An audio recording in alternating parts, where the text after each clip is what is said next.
So, ladies and gentlemen, you are locked on Falcons, and it's crossover Thursday here. I'm your humble host, Aaron Freeman, and later I will be joined by the Locked On Patriots host, Mike Debate, to debate whether or not the Falcons will rise up and take on this Bill Belichick and Mac Jones Patriots team here on Thursday Night Football. You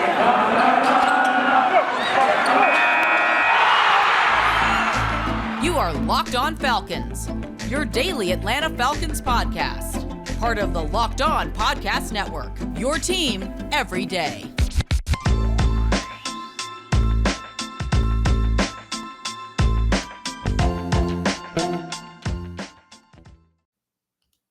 So, guys, you know me. I'm Aaron Freeman, been covering the Falcons for many years, formerly at FalcFans.com, RIP, still going strong, however, on Twitter at FalcFans, putting up weekly written content over at the Falcoholic, the SB Nation website for the Atlanta Falcons, and, of course, the host of this illustrious Locked On Falcons podcast, your daily Atlanta Falcons podcast, right here on the Locked On Podcast Network, your team every day.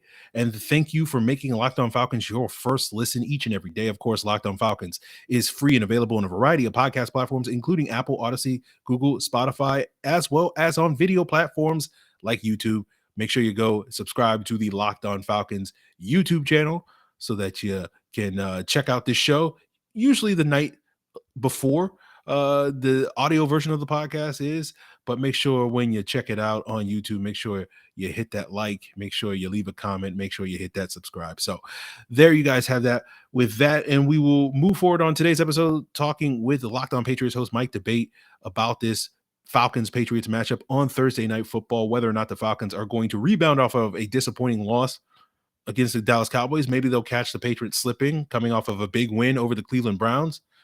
Bill Belichick, so probably not, but we'll see what the Falcons can do in this matchup. We'll talk about the matchup between Kyle Pitts and this Patriots defense. We'll talk about the not, I guess, surprising, but certainly impressive debut of Mac Jones so far this upcoming season, as well as other elements and aspects of both the Falcons and Patriots, and get into some keys to victory and give you some thoughts on what this line is heading in to this tonight's matchup on BetOnline AG. So without further ado, let's jump into that part of the conversation with Mike Debate here on Crossover Thursday. Patriots fans and Falcons fans, Thursday Night Football is almost upon us. Almost ready for kickoff here on the Locked On Podcast Network. It is Crossover Thursday all across the network, and we thank you for making the Locked On Podcast family a daily part of your NFL coverage and your first listen every day. Remember, Locked On Podcasts are always free and available on all platforms. And Thursday Night Football this week, 11 weeks into the NFL season, Atlanta Falcons host the New England Patriots at Mercedes-Benz Stadium in Atlanta, Georgia. 8:20 kickoff. The Patriots and the Falcons getting set to do battle. Patriots coming into this one at 6-4. Falcons coming in here at 4-5. And here today to break down all of the action on Crossover Thursday, I am your host, Mike Debate, host of the Locked On Patriots podcast, and it is my esteemed honor to be joined by my co-host today, host of Locked On Falcons, the great Aaron Freeman. Aaron, always an honor and a pleasure to do these crossovers. Been looking forward to this one for a while, bud. Yeah, it's Falcons Patriots. Brings a whole lot of old memories, right? Well, I'm going to try to get through today without any type of final score jokes. So at that point, we'll try to focus on the present, and I'll try to endear myself a little more to your fan base because I know that New England Patriots logo is not very well beloved down in Atlanta, and believe me, if the situation were reversed, I could definitely understand it. It still hurts to see a blue helmet with an NY on the side of it. It's tough. It really is. I agree. But this one is going to be a very interesting game on Thursday night, Aaron. The Falcons, I know, are coming in after a very tough loss to the Cowboys in Week 10. The Patriots coming in after their hottest victory of the season, 45-7 beatdown of the Cleveland Browns. But every game, every day is a new day. And Bill Belichick has been preaching that to the fan base, to his team, most importantly, all week long, that this Falcons team is very much capable of causing difficulty and problems. So when we look at this matchup now, and we look at these two teams, Obviously, the first name that Patriots fans are going to think of when it comes to the Atlanta Falcons is quarterback Matt Ryan. And for obvious reasons, Matt is still one of the most revered and one of the most prolific quarterbacks in the NFL. This season, coming into this game at 4-5, you know that Atlanta is not where it wanted to be, but there have been some reasons for that. They've had some difficulty in terms of personnel and some injury hard luck. Matt is having, his issues with being able to find open receivers, things of that nature. Kind of walk us through, for the benefit of our Patriots fans listening, how the season has gone for Matt Ryan and how he may look to attack this Patriots defense Thursday night. Well, if the Patriots fans were listening to Locked On Falcons the first couple of weeks of the season, they heard me constantly complaining about the fact that the Falcons refused to play their starters in the preseason because it felt like with a new offense, they needed to get these guys ready to play and as many reps as possible. And it looked like the Falcons, at least offensively, coming out of the gates for those first 3 games of the regular season, were sort of still in preseason mode. There were some positive moments during those weeks, but it was mostly just kind of lackluster and certainly not the start of the 2021 season. I think a lot of folks were hoping for under new head coach Arthur Smith and bringing some of that success that he had in Tennessee offensively. So it was a little bit of a slow start for Matt Ryan, and there were starting to be a lot more concerns and buzz about, did the Falcons keep Matt Ryan past his expiration date? Is that fast approaching? But then, sort of starting in that week 4 game against Washington, unfortunately, the Falcons defense kind of let them down at the end of that game. But Matt Ryan played exceptionally well. And for the most part, since then, the Dallas game being an exception, Carolina a couple of weeks ago, not another great game. But outside of that, he's been outstanding and looking much more natural in this Arthur Smith offense and producing at the level that, a lot of people thought he still had a lot more good football left in the tank for him. And for the most part this season, outside of those first 3 games, he has shown that. And, some of that is owed to the emergence of Kyle Pitts, their rookie tight end. We know that when Matt Ryan is surrounded by playmakers, whether you go back to the days of Roddy White and Tony Gonzalez or, the last decade of Julio Jones, if he has weapons to throw to, he will find ways to get the ball into those playmakers' hands. And we saw that over the last couple of weeks with their rookie tight end, Kyle Pitts, who's been one of the more productive tight ends in the NFL. So it looks like Matt Ryan has still got a lot of good football left in him. We wish it was a little bit more consistent week to week because it's kind of been up and down, at least over these last couple of games. But certainly I think, Matt Ryan is still looking like one of the better quarterbacks in the NFL. Yeah, without any question. And I'm glad you mentioned that when he does have a good amount of weapons or competent weapons at his disposal, he will find ways to be able to do that. Of course, our thoughts are with Calvin Ridley right now. Of course, his absence has definitely helped to contribute to that. You mentioned Kyle Pitts, and that has been a very hot topic of conversation here in New England. The prolific tight end that can really do it all, really that can't miss prospect coming out of the draft this year was really going to be one of the highlights in terms of offensive production, especially at the tight end position. And he's looked to be everything as advertised and more. When you look and cover Kyle on a regular basis, Aaron, I know you see that dual threat capability, the guy that can line up as a receiver and can be so effective in that role, but also someone that knows his responsibilities in terms of blocking and in terms of positioning himself to be able to be a full, well-rounded player. How much of a difficulty is it for teams to try to contain him? Because Bill Belichick has been preaching that all week long, and you know that he's hard at work developing defensive game plans and schemes to try to take him out of the game. Kyle Pitts has been the Falcons' most consistent offensive weapon. I don't think that's been a surprise to anybody this season. A lot of the Falcons' success with Kyle Pitts coming in is not utilizing him as a pure tight end. It's a lot more essentially using him as a big slot receiver as well as lining him out wide as sort of that big wide out that the Falcons are now lacking with Julio Jones, departed to Tennessee. And what you're seeing from Kyle Pitts, it's funny because like for many, many years, people joked and certainly fantasy folks joked that, Julio Jones puts up all these yards and all these catches, but never scores touchdowns. And Kyle Pitts was expected to come into Atlanta and sort of nip that in the bud and score a bunch of touchdowns. And so far this season, he only has 1 touchdown. So it just feels like there's something hanging around the city of Atlanta where their number 1 wide receiver just for some reason does not seem to score a lot of touchdowns. But like Julio Jones, Kyle Pitts does seem to catch a lot of footballs and make a number of plays, and has been their go-to playmaker. And when the Falcons are getting the ball into the hands of Kyle Pitts, this offense looks good. We saw this last week. Even though the Falcons only scored 3 points in that game, Kyle Pitts started to get going on those first couple of drives, and it looked Mhm. like, okay, this offense is going to be cooking. And then after that point, he wasn't really a big part of the team's offense for the rest of the game, and that, I think that was a big reason why the Falcons weren't able to move the ball consistently and put any points on the board. Mhm. And so because of the absence of Calvin Ridley, a lot of this Falcons offense is geared around Kyle Pitts. The secondary weapon for this team has been these last couple of weeks with Cordarrelle Patterson, and he may miss this game. He's considered a game time decision on Thursday night.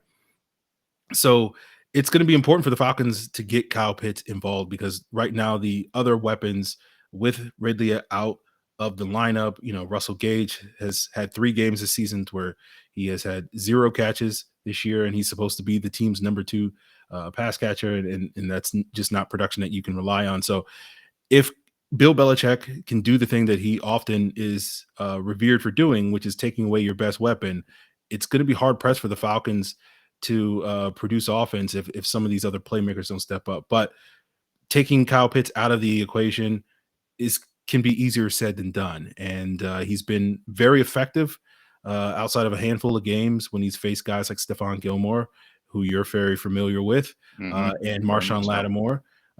But outside of those 2 games where those guys were kind of shadowing him and responsible for slowing him down, he's been really effective going up against teams that play a lot of man coverage, and I know that's something that the Patriots pride themselves on. Right. So I feel like this is an opportunity that he can really show what his skill set is going up against his Patriots team. But it's going to be an interesting battle to see what Bill Belichick can scheme up to stop him. Yeah, it will be interesting. And one thing that the Patriots have had their share of difficulties with this year is covering prolific tight ends. Dalton Schultz was able to really give this team difficulties when the Cowboys came into town and played the Patriots back in week 6. So it's going to be very interesting to see how Bill Belichick may choose to match up. Does he throw J.C. Jackson on him and cover him like a receiver? Does he use a tandem of a guy like Adrian Phillips and Kyle Duggar to try to take away what he does best? Because those guys are their tight end erasers. And I say that tongue in cheek. It's really not an easy task to erase a tight end, especially one as prolific as Kyle Pitts. But the Patriots are going to try to get creative on this. That's a matchup I'm really looking forward to seeing. Before I ask you a final question on the Falcons defense, before we turn this over and make this an official crossover and put myself on the hot seat, you did mention Cordarrelle Patterson, and that's a name that Patriots fans know very well from his time here in New England. Really has emerged, I think, as one of the more versatile offensive weapons in all of football, someone who can carry the ball out of the backfield, but also be a very adept wide receiver. You mentioned his presence as being a very key part in the Falcons being able to move the ball. What are you hearing on his status? We know that Coach Smith has said that it's probably going to be a game time decision. If you had to give it a percentage, what percentage would you say that we see Cordarrelle Patterson suit up on Thursday night? Well, Mike, I'm reputed to be a pessimist, so take that, I guess, with a maybe great. Take this with a grain of salt, but I have the feeling that the Falcons are saying the things to make sure that the Patriots spend their time this week on this short week preparing for Cordero Patterson. But I do not personally expect him to play. I Mhm. just feel like this is what the Falcons are saying to make it seem like he's going to play. But we'll just sort of have to see. He has gone through some drills and warm-ups throughout the week. So I won't sit here and say there's a 0% chance, but I Mhm. would probably say it's less than 50% if I was going to put a number on it. But Okay. then again, I'm sure my listeners know how bad I am when it comes to picking games and making these bets. So maybe it's not necessarily something that you should put a whole lot of stock in. Yeah, at the same time, I think I'm always equally is the same way. I had a three-player panel of players to watch and wasn't even activated a couple of weeks ago. So, yeah, folks, that's why they have inactive lists when these games are played, and keep a sharp eye on those heading into this contest on Thursday night. But thank you for your candor on that, Patriots fans. Take that for what you will. Again, before we turn this into a true crossover, I did have one final question because we haven't talked much about the Falcons defense, which is a kind of an enigmatic defense where they can provide difficulty in the front seven. They also can provide some very stout coverage in the secondary. And a guy that really I'd like to zero in on, this cornerback, A.J. Terrell. He really stands out as that smart, instinctual player that you want covering your defensive backfield. He hasn't allowed more than 30 yards in coverage a game this season. That's pretty good in terms of being able to control any type of offensive rhythm that the Patriots may try to find. How will the Falcons attempt to utilize Terrell this week? Do you think that they try to put him on maybe a Hunter Henry, who's been one of their red zone targets, the Patriots, that means? Or do you think they may be better off suited to have him covering one of their receivers like a Nelson Aguilar or maybe a Kendrick Bourne or possibly even a Jacoby Myers? How do you see Terrell being able to pace this defense this week? Yeah, it's going to be interesting to see what the Falcons do moving forward because it's very clear that AJ Terrell is one of their best players, and while the rest of their secondary isn't bad, it certainly isn't good.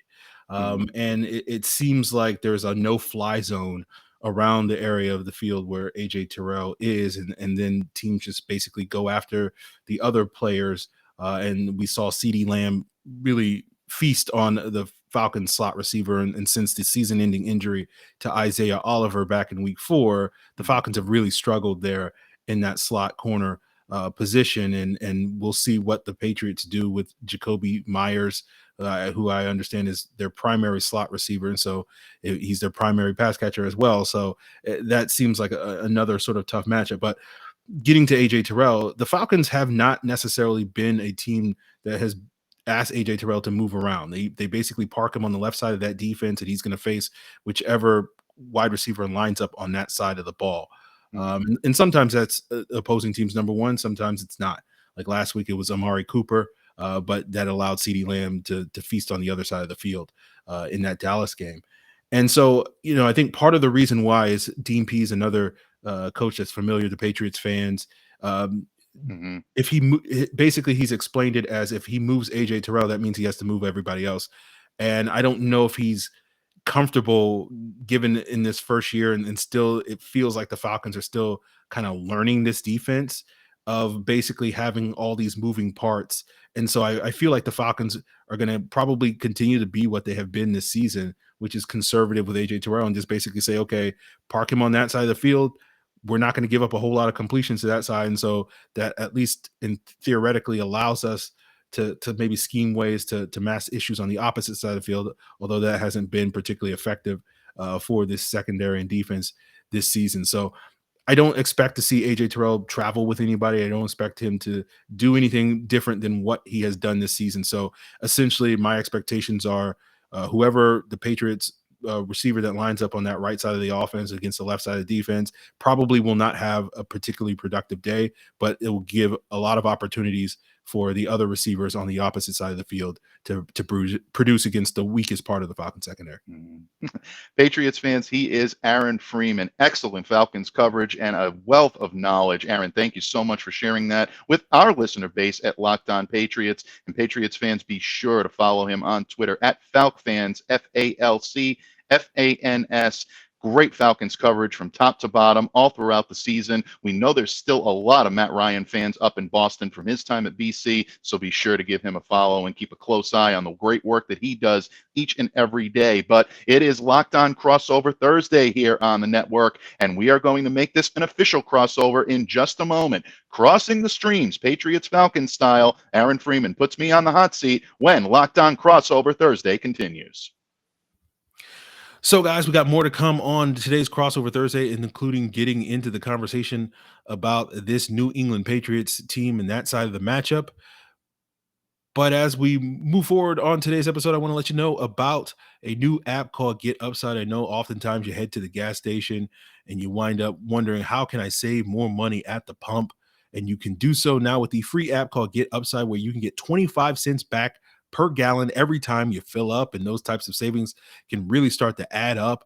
Some people making as much as $200 to $300 a month with cash back with Getupside. And you have multiple cash out options, including getting direct payments into your bank account. You can use PayPal. You can get them in gift cards. I know I personally like to get my money back with Getupside on Amazon gift cards. And now when you sign up with Get Upside, you can use the special promo code touchdown and you'll get a bonus 25 cents back per gallon on your first fill up. That's up to 50 cents back per gallon. So don't pay full price at the pump anymore. Download the free Get Upside app and use the promo code touchdown when you sign up. You can find Get Upside in the App Store or on Google Play. That's Get Upside, promo code touchdown, and start saving every time you fill up.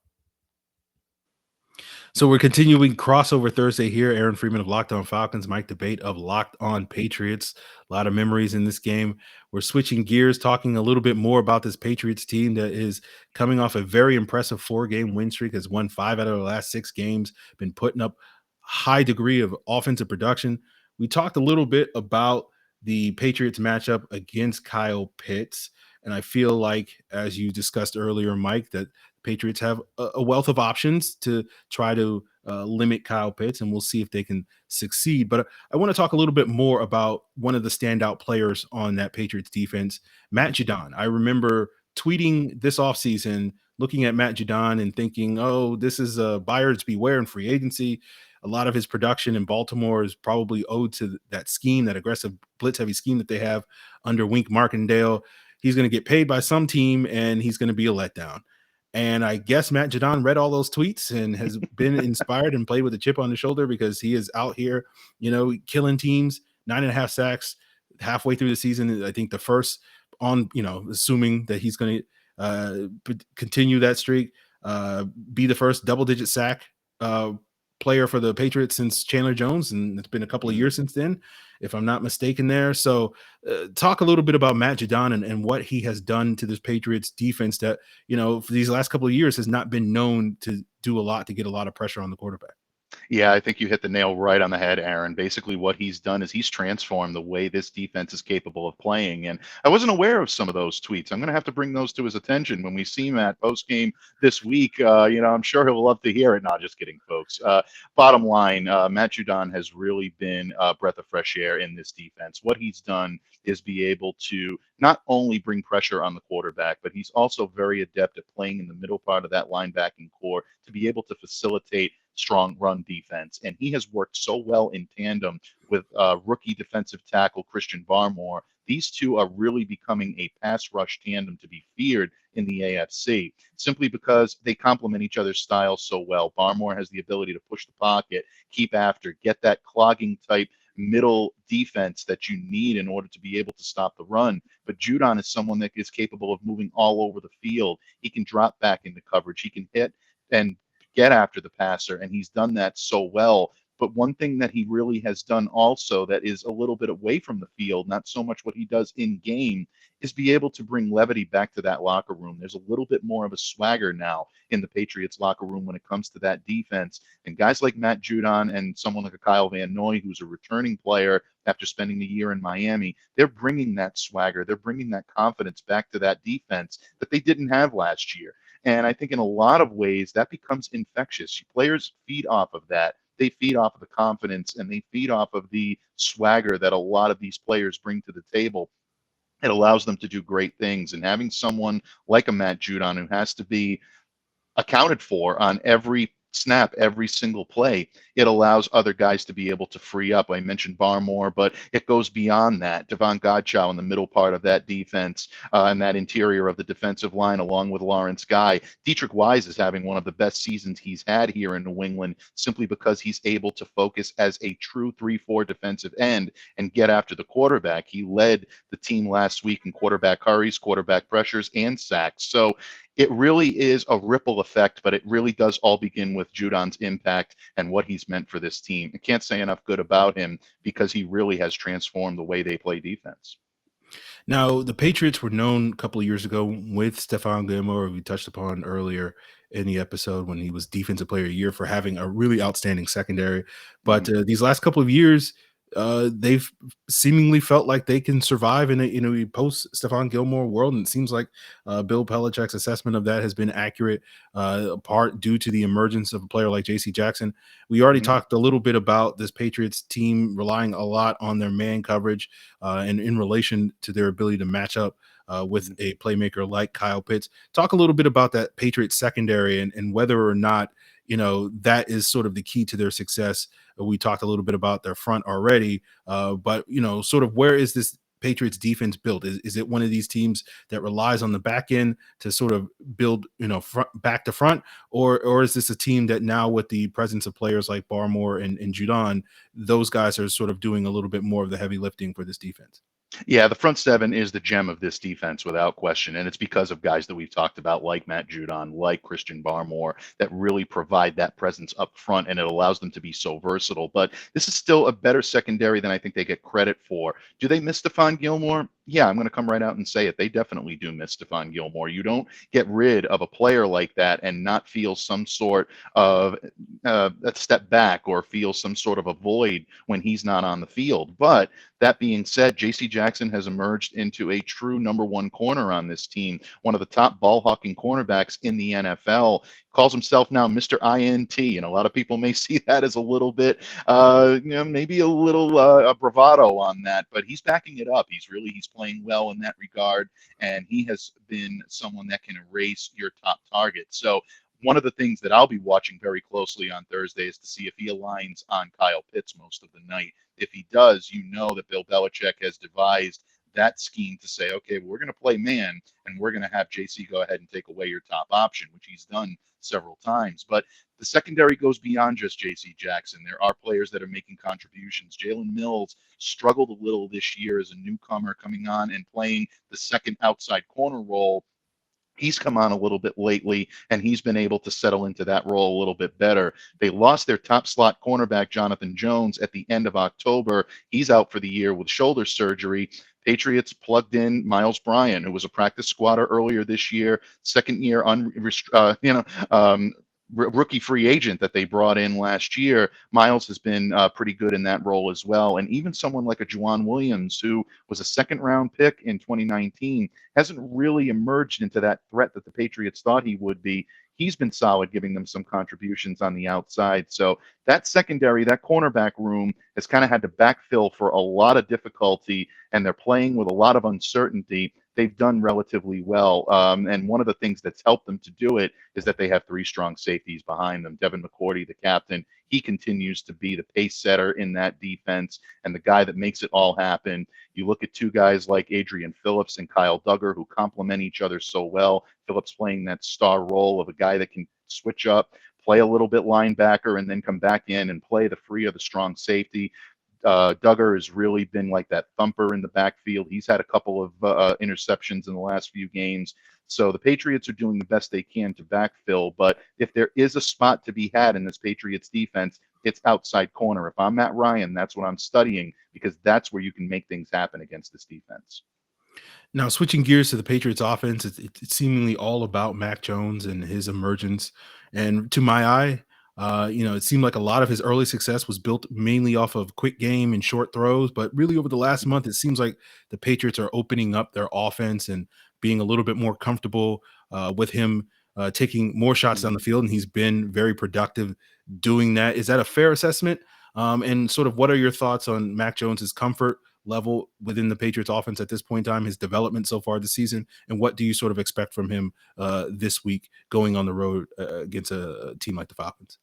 Yeah, I think that's a very good assessment, Aaron. I think you hit the nail right on the head. It's comfort, and the Patriots have more comfort in being able to let Mac control the tempo, control the things at the line of scrimmage that quarterbacks do. And I don't want to say they didn't have confidence in him in the beginning part of the season, but a lot of people forget that Mac is a rookie. I think that's well known throughout the league. That's not really well known in Foxborough. People are coming in, seeing the similarities of the way he kind of looks in throwing motion like Tom and things of that nature. And they automatically start having those types of flashbacks from 20 years ago of a young Tom Brady emerging into what he would become in this league. That's a little bit unfair to put on Mac's shoulders. It's unfair to put on anybody's shoulders. But Mac is forging his own identity because he is the type of quarterback that runs the Patriots offense exactly how they love it to be run.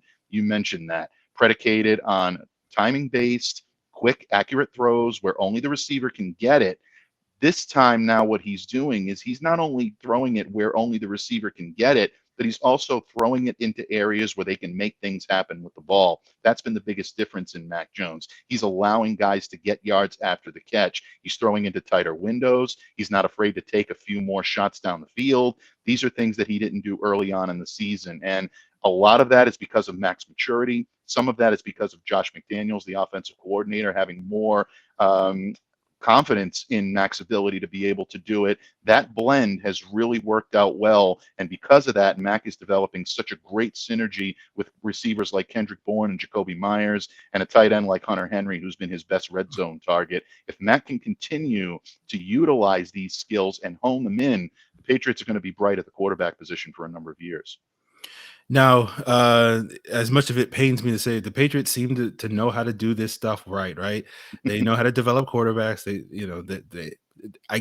I've heard that their head coach is pretty good at his job.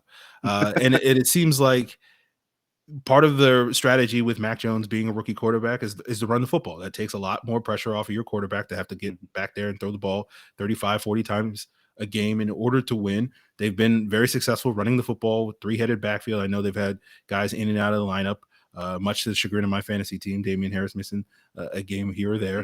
But Ramondre Stevenson's doing some good work there.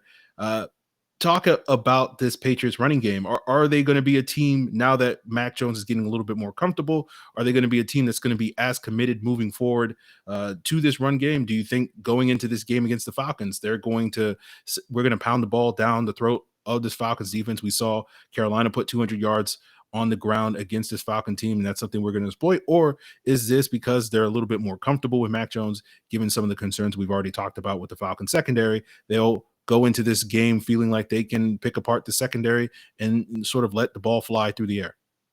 I still think they're going to be a run first option team, Aaron. And I think that's how this team is built and that's how they're predicated, especially if Damian Harris returns to the lineup. He's been practicing. Wednesday's injury report is going to be telltale in terms of what we believe his status will be for this game. There's optimism throughout the building that he'll be able to go, but ultimately with a head injury and concussion protocol, you can never be too careful. So it'll be interesting to see how he's able to go through the progressions. If he clears protocol, if he's in there, that gives the Patriots a two-headed monster at the running back position that really is going to be tough for any team to defend. That's not a knock on the Falcons at all. That's simply just the way this team is built, and that's exactly how they wanted to be built coming out of training camp. Run the ball first, use the run to open up and facilitate play action, and allow Mac to be able to hit his targets in short yardage. That being said, that's going to be the game plan for the Patriots moving forward for most games. They may look to test the secondary a little bit, but look, there are secondary guys back there. We mentioned A.J. Terrell the last time. He can make plays happen, so I wouldn't be a bit surprised to see Mac a little bit more conservative. A guy we haven't mentioned, former Patriot Duron Harmon at strong safety. He knows this offense. He knows what the Patriots do, studied under Bill Belichick and knows how to take plays away, and he's more than capable of being able to cover some of the tight endage that they use, also being able to cover some of the wide receivers that they have. So this could be an opportunity for Mac to test the secondary a little bit. But if I'm Josh McDaniels and Mac Jones, I'm not getting too cute. There are players in that Falcons defense that can make them pay for that if they try to get a little over aggressive or maybe push the envelope a little bit. Yeah, I think for the Falcons, they're looking at turnovers as a key to victory for them. If they can take the ball away, that's going to be a big shot in the arm for this defense. That's something that this team has not consistently done this season. I know that's something that the Patriots defense has consistently done. I think it was 5 straight games with a turnover, with a takeaway, or whatever the case may be. So if the Falcons secondary gets tested, hopefully they will show up and maybe make the Patriots pay. So we'll sort of see what that game plan is. And we'll get into looking at the potential line for this game on Thursday night, as well as some keys to victory as we continue today's Crossover Thursday. So we're going to wrap up today's Locked On Falcons looking at this line for this Falcons Patriots Thursday night game, give you some keys to victory.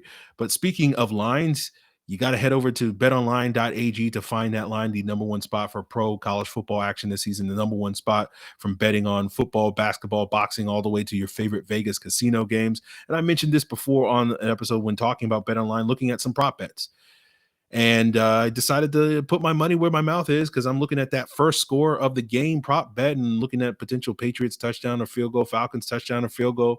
And I'm thinking, you know, given the Falcons have yet to score a touchdown all season long on their opening drive and have always settled for a field goal when they have scored, and the Patriots are actually tied for the NFL lead in terms of opening drive touchdowns and have yet to settle for a field goal on the opening drive, I put some money down on the potential Patriots touchdown as the first score of the game, as well as the Falcons field goal for the first score of the game. And basically, depending on how the coin flip goes, and if either team scores on their opening drive, I feel like I'll make some money there. So whether or not you want to follow suit and take that prop bet, or look at your own prop bets, or look at this line or any other bets over, you can go sign up at betonline.ag and make sure you use the promo code locked on when you do, so you can get a 50% welcome bonus. That means if you deposit $500, you get $250 in free money on top of that to play with. Who doesn't love free money? So head on over to betonline.ag. Don't wait, and take advantage of all the amazing offers available at BetOnline, your online sportsbook experts.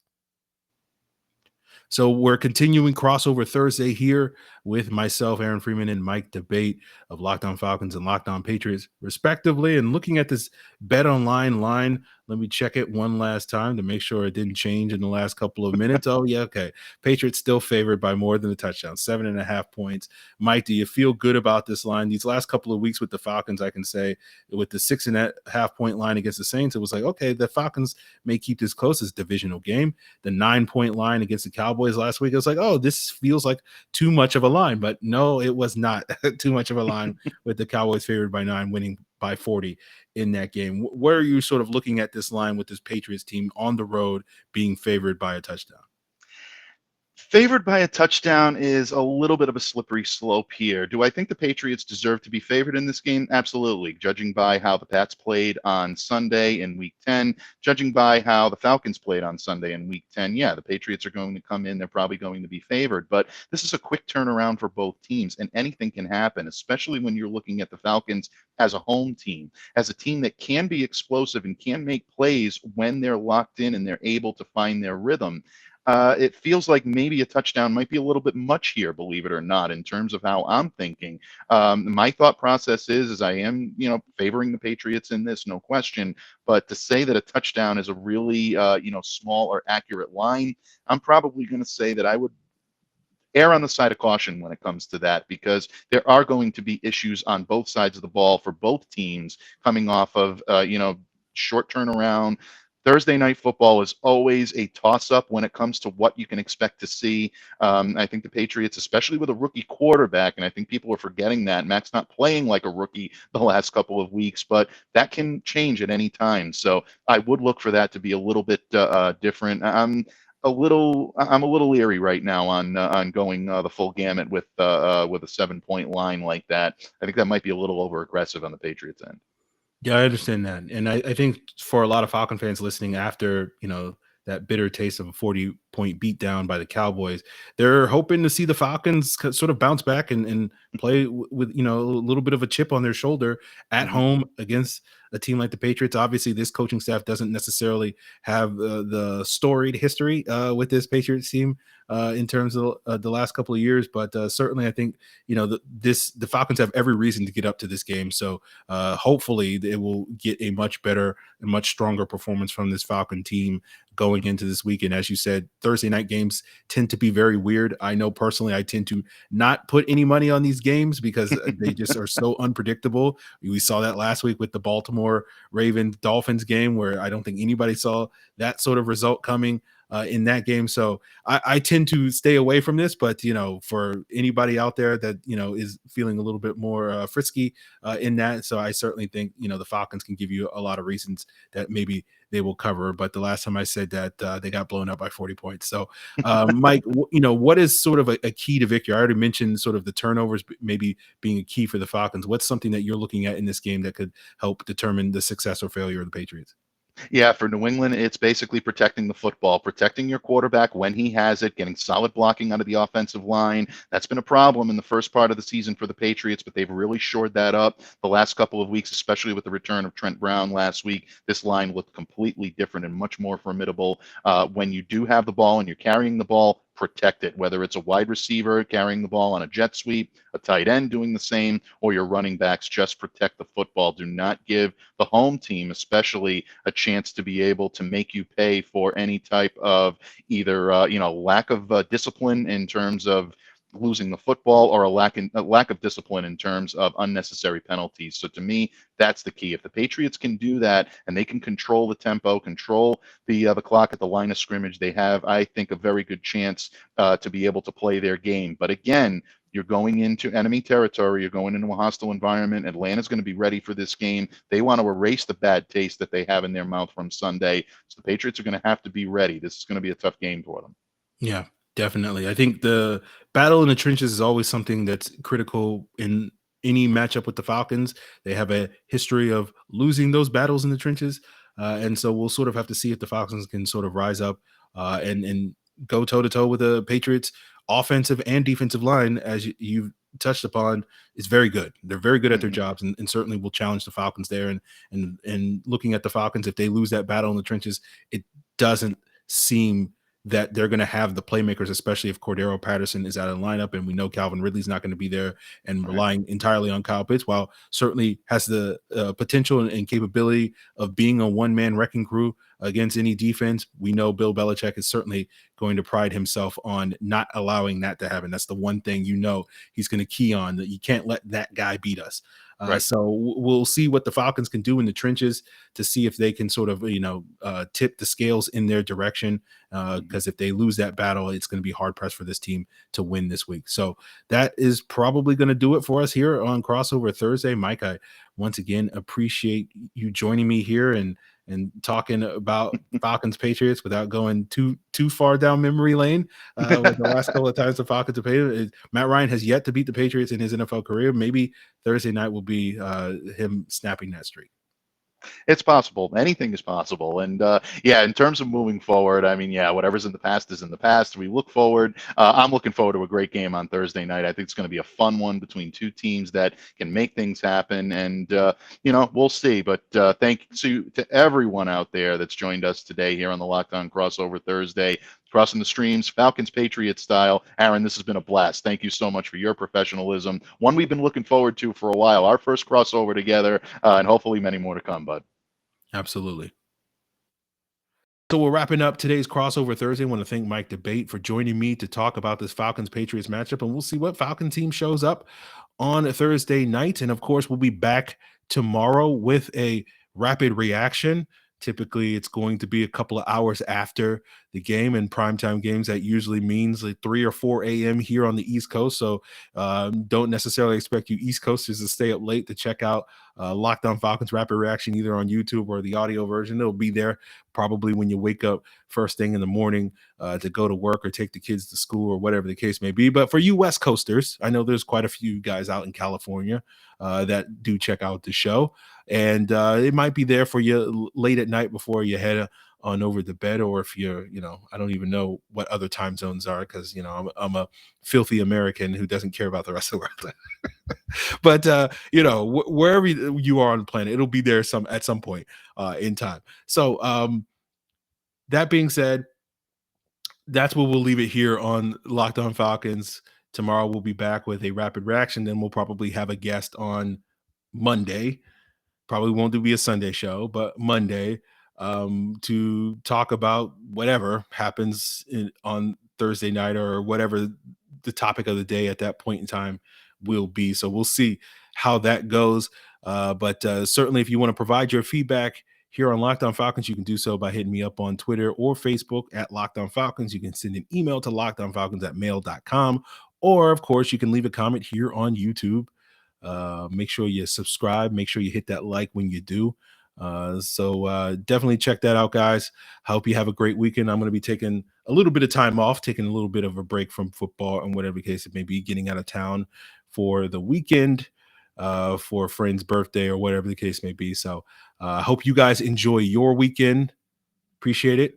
Until then.